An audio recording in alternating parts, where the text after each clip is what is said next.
أعوذ بالله من الشيطان الرجيم بسم الله الرحمن الرحيم.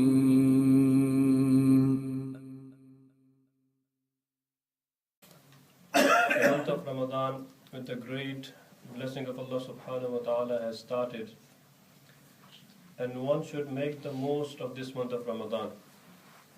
One of the pious servants of Allah, he used to make dua to Allah and say that, "Oh Allah, because of our bad, don't deprive us of the good of Ramadan." Even though we are not worthy of Ramadan, yet Allah has given us Ramadan. So this pious scholar of Islam, he says, "Oh Allah, because of our bad, don't deprive us of Ramadan." So we make the most of Ramadan, no matter what is our status. And whilst fasting, as we know, there are some rules, regulations, which breaks the fast. So one should know the masail of Ramadan also, what breaks the fast, what does not break the fast. So much so that we must understand that by us staying hungry and thirsty, Allah does not get anything. Just because I am hungry, I am thirsty because of fasting, this does not help Allah in any way. Or if I don't fast, this does not decrease the power of Allah also. So Allah doesn't get anything by us staying hungry. This was the reason Prophet of Allah once said that laysa min siyamihi rubba sa'imin laysa min siyamihi illa al-ju'. There are so many people who fast. There are so many people who stay hungry and thirsty during the day, but end of the day they don't get nothing but hunger. The reason was, while fasting, they don't control their tongue. Whilst fasting, they don't look after their tongue, what they are saying. So it's very important that whilst fasting, we must, like we stay away from food and drink, and husband and wife, they cannot meet each other. Similarly, our tongue, what comes out from here should also be controlled, should also be in control, and very wisely said. مَا يَلْفِظُ مِنْ قَوْلٍ إِلَّا لَدَيْهِ رَقِيبٌ عَتِيدٌ. A word we say, a word we utter, it is recorded by the angels on the right and left, kiram and katibin. So many a times we fast, but we say things and we backbite. We speak unnecessary things. Things which does not concern us, we speak about it, and for no reason we waste our time. Even the month of Ramadan, no. The month of Ramadan has started, one should utilize the time properly. Prophet of Allah used to prepare himself 2 months before Ramadan, as we always been hearing this. The famous dua Prophet of Allah that he used to make dua to Allah, Allahumma barik lana fi Rajab wa Sha'ban wa ballighna Ramadan. Oh Allah, Rajab has started, Sha'ban has started, oh Allah, bless us. Many a times we hear our sisters, our mothers at home, talking that, okay, Ramadan is coming, what are we going to prepare? How many samosas are we going to make this time? Before Ramadan, we prepare, our sisters, our ladies prepare for the month of Ramadan. But the thing is, Ramadan is the month in which we're supposed to stay away from food, but is this the month in which we eat a lot of the food? Maybe we don't eat for whole year, we eat in the month of Ramadan. No problem, nobody's stopping from that. But the point is, did we make any plan that what I'm going to do in the month of Ramadan? How many Qurans I'm going to read, inshallah, this month of Ramadan? How many people think like this? How many nawafil I'm going to read in this month of Ramadan? This is also a plan. We should give priority to our spiritual food rather than our physical food. This body eats food anyway. You will get. There's so much barakah. Prophet of Allah said Ramadan is the month in which yuzadu fihi rizqul mu'min. The food of a believer is increased anyway in the month of Ramadan. We should not worry about the food. We should worry about our spiritual food. لَعَلَّكُمْ تَتَّقُونَ. The main object of fasting is that our spiritual feeling with Allah should increase. My piety, my God consciousness should increase. Yesterday I was less pious, today I'm more pious. Yesterday I read only 2 siparas, today I'm going to read 3 siparas. This is the plan which a Muslim should speak about. So this hadith is related to one of the ruling of Ramadan. Bukhari rahimahullah, he brings this hadith and he brings the bab and he says that person who whilst fasting, as we know that whilst fasting he cannot eat, he cannot drink, and one husband and wife, they cannot meet each other while fasting. Before Prophet Muhammad Sharia, people used to fast, but their fast were a bit different to our fast. Their fast would begin from Maghrib. As soon as they went to sleep, the fast would begin. It was not like our suhoor, that we go to sleep and we wake up again by 3 o'clock, have your suhoor and read your fajr. Earlier nations, they used to fast.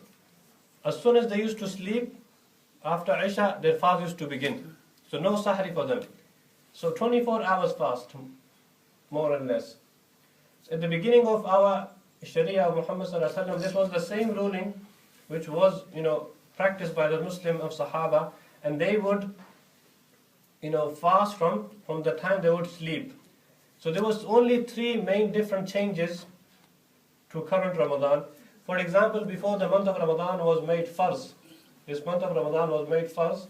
And before that, Prophet of Allah would fast on the 10th of Muharram, on Ashura, and every month 3 days. Before the month of Ramadan was made farz. This was the one change made. Now, the fasting of Muharram is optional. You can fast. If you don't want to fast, you don't fast. And the three days a month fasting is also optional deed. One should fast if he wants to, otherwise no sin. But Ramadan fasting is farz. Second change was that people would start their fasting from the time they sleep till next day, Maghrib. This was the time, this was the duration of fasting. One day, one Sahabi, his name was Malik Ashja'i. He was a farmer. He used to work in the farms, in the fields, and was very tired. Imagine fasting in the hot country like Saudi Arabia, where 50 plus degrees is the temperature, and we people here, we should have no excuses. The word Ramadan means to burn the sins away. Ramadan, while fasting, our sins are burnt away. So this Malik Ashja'i, he came back home at Maghrib time. He prayed his salah. He told his wife to prepare a meal, and I'm going to have my iftar and suhoor, which was together, and then inshallah we're going to go to sleep. He went, he prayed salah, and he was so tired, he just dropped and he went to sleep. Because he went to sleep, now his new fast already began. Before eating that day's meal, his new fast started. Now obviously his second day fasting without the food, next day he was very tired and he's not allowed to eat and drink. And due to that, he fainted. And Prophet of Allah, he was told that this will happen to your Sahabi, that he could not eat last night because he went to sleep by mistake, and his wife made the food for him, but he went to sleep. Then Prophet of Allah, he was very worried about this, and then Allah revealed the verses of Surah Al-Baqarah saying that keep on drinking, kulu washrabu, keep on drinking until Fajr Sadiq, until the dawn. So this was, a new change took place in our fasting. Hence, since then till now, and inshallah till Ramadan, till the day of judgment, our fasting will begin with suhoor. The sahharu, eat sahri, because there is barakah in eating sahri. Even if you don't feel like eating something, have water at least. Have something as a suhoor, because there is barakah in sahri. So this hadith by Abu Hurairah, he says that one day we were sitting in the masjid of Rasulullah sallallahu alaihi wasallam, and one person came. One Sahabi came and he said, Prophet of Allah, halaktu, I have destroyed myself. I made a big mistake. Malaka, what happened? He said, waqa'tu ala imrati fi Ramadan wa nasa'im. While fasting in the month of Ramadan, I made a mistake, and I met my wife. Me and my wife, we had our relationship. While fasting, obviously this breaks the fast. Now Prophet of Allah said, okay, no problem, you made a mistake, no panic. Okay, you have to give compensation. What is the compensation? Can you afford one slave to free? He said, Prophet of Allah, no, I can't afford any slave because I don't have no slave and I can't buy one to free. And then he said, okay, then you have second option for you is to fast for the 2 months continuously. This is the ruling. If somebody breaks the fasting of Ramadan deliberately without any valid Islamic excuse, then he and she must fast 2 months continuously to make it up for the one fast they missed, or which they broke instead. He said, Prophet of Allah, I couldn't wait in one fast. How can I fast for 2 months? He said, I can't afford, I can't bear to fast for 2 months also. He said, okay, the third option for you is that have you got enough food to feed 60 people, 60 miskeen, 60 orphans? Go find 60 people and feed them. Or give one orphan 2 months food. He said, Prophet of Allah, I can't afford, I am very poor. He said, okay, no problem, sit here. He made him sit there. And after a while, one person came with a basket of dates. Prophet of Allah, this is a hadiyah for you, this is a gift for you. He said, okay, no problem, give this basket of dates to this Sahabi. And he said to him, go take this and give 60 people, this sadaqah. So your composition is made. Now he turned to Prophet of Allah, without, being disrespectful to you, in this city of Medina, between the two mountains, there is nobody more poor than me. There is nobody who is more poorer than me. And you telling me to give it to somebody else? And I am the poorest family in the whole Medina. The Prophet of Allah, he smiled. He said, okay, no problem, you go and give it to your family. This was the exception for him only. Otherwise, this penalty, this conversation remains that if somebody deliberately breaks the fast of Ramadan, then this is a compensation. So it's very important that fasting of Ramadan, even the nawafil, even the nafil optional fast, if somebody begins fasting, it was not first for you, but now because you intended, now you made the niyyat that I'm going to fast this day of so and so month. Now because you started your fast, it is important to complete it now. But if you break it, in the middle, then you have to do qada. Even though it was optional before, but now because you intended, you made the niyyat, now you have to make it up and you have to complete that fast. But the fast of Ramadan, if somebody breaks it deliberately, then this is the penalty, which we all can't afford. The first penalty is that you have to free a slave. Nowadays there is no slaves. Second option is to fast for 2 months continuously, which is, I'm sure, we can't afford. And third option is to feed 60 people. If somebody did that, then this is the option, then they should do it. If somebody misses the fast of Ramadan due to laziness, then there's a great sin. No doubt there's a great sin. And Prophet of Allah did say that if somebody misses one fast of Ramadan due to laziness, and later on he wants to keep it, he wants to make it up for it, even though he fasts for 100 years, he would not get the reward of that one fast he missed in the month of Ramadan. Because this is a peak time. This is peak time. Like the way Shab-e-Qadr, the night of Qadr, Qadr means destiny, night in which Allah writes the destiny. That night is better than 1,000 months. So which is 83 years, 4 months. If you fast or if you do something good in that night, inshallah, the reward will be 83 years. The reason for that was Prophet of Allah used to, he was told that previous nations, Prophet Musa, Prophet Adam, their nation used to live for 1,000 years. Their age was 1,000 years. And Prophet of Allah, he said, my ummah will live between 60 to 70. Average age of this ummah is 60, 70. So obviously their good deeds is much more than my ummah. So he was concerned that how can my ummah stay behind in this? Then Allah revealed Surah Al-Qadr saying, Prophet of Allah, don't worry about it. Inshallah, if your ummah worships Allah in this night of Qadr, then Allah will reward them for 83 years. This is minimum. Otherwise, Allah can make it 83,000 years. As long as we are sincere, our devotion is there. Again, all this shows us the importance that the month of Ramadan is there. The time should not be wasted. We should make a plan from now. The first 10 days of Ramadan, what we're going to do. The second 10 days, what we're going to do. And the last 10 days, what we're going to do. Make a plan.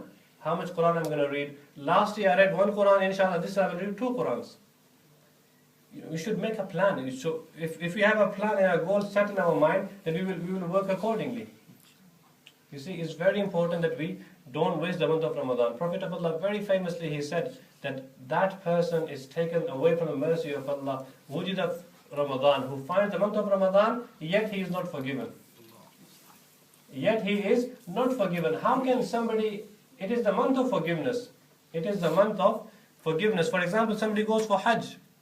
Somebody goes for Hajj in Makkah. He does everything else but the Hajj, and he comes back.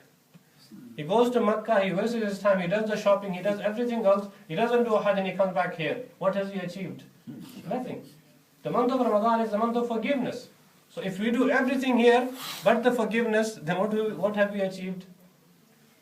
So it's very important that from now on we put our full hope in Allah. Oh Allah, this is month of forgiveness, month of Ramadan, month of Quran. Prophet of Allah used to read the Quran to the Jibreel every Ramadan. He would read to him and he would read to him. They would do door. They would read to each other every Ramadan. He would read to each other the Quran. But the last Ramadan of Rasulullah, after which he passed away, he read the Quran twice, indicating this is my last Ramadan. After this, I will not be able to have Ramadan. Meaning more and more Quran. And Sahaba said in the same Bukhari hadith that Prophet of Allah was more faster in generosity than the fast wind. The fast wind you can have is nowhere near to the generosity of Rasulullah and how much he was generous in the month of Ramadan. So much so that one day he led the Fajr Salah, and as soon as he said Assalamu alaikum wa rahmatullah, he went straight out of the masjid, went home, and he came back. Sahaba said, Prophet of Allah, where did he go? He said, after I finished my Salah, I clicked that in my house there is only one date. There is one khujur, there is only one date, and I feared that before I reach back home, I may pass away. So I went and I gave him in the sadaqah, and then I came back now. This was, our Prophet of Allah generosity. So many things we can achieve. Prophet of Allah would read extra Quran in the month of Ramadan, extra generous in the month of Ramadan. However, our relatives especially, we always stress that give your zakat, give your sadaqah to your relatives first, because there is two reward in it. One for giving sadaqah, and second to do salah rahmi for your relatives. If your relatives are poor, then give your sadaqah, your zakat to them first, then other people outside. Because our relatives, they also deserve. And there is double reward, there is dual reward in giving sadaqah, zakat and charity to our own relatives. So may Allah enable us to make the most of Ramadan. It is very easy. You see, generally people can't even pray Isha Salah in normal days. But as soon as the month of Ramadan starts, we have masjid is packed. And people are ready to spend 2 hours in the masjid reading Tarawih Salah. What is the reason? The reason is shayateens are locked up. The doors of Jahannam is closed. The doors of Jannat is open. So it makes easy. To do a good in the month of Ramadan becomes easy. And to do something bad becomes hard. So looking at this opportunity, you should make the most of Ramadan. Sit with somebody, read the Quran to them, learn the Quran from them, listen to the Quran, listen to the dars, and increase your iman. Especially our taqwa. Taqwa, which basic meaning of taqwa is to stay away from any types of disobedience of Allah. No sin in our life. Oh Allah, this is the last Ramadan. After this Ramadan, there will be no sinning in our life. Ramadan is the month in which you charge your battery. Some scholars put it like this. Ramadan is the month in which you charge your phone. You charge your battery till the next 11 months till next Ramadan. So charge it enough that you don't run your battery during the year. So may Allah enable us to make the most of Ramadan. So many things to say, but inshallah, for whole Ramadan we will keep on reminding our brothers. فَذَكِّرْ فَإِنَّ الذِّكْرَ تَنْفَعُ الْمُؤْمِنِينَ. May Allah reward me and enable me and then yourself to act upon that.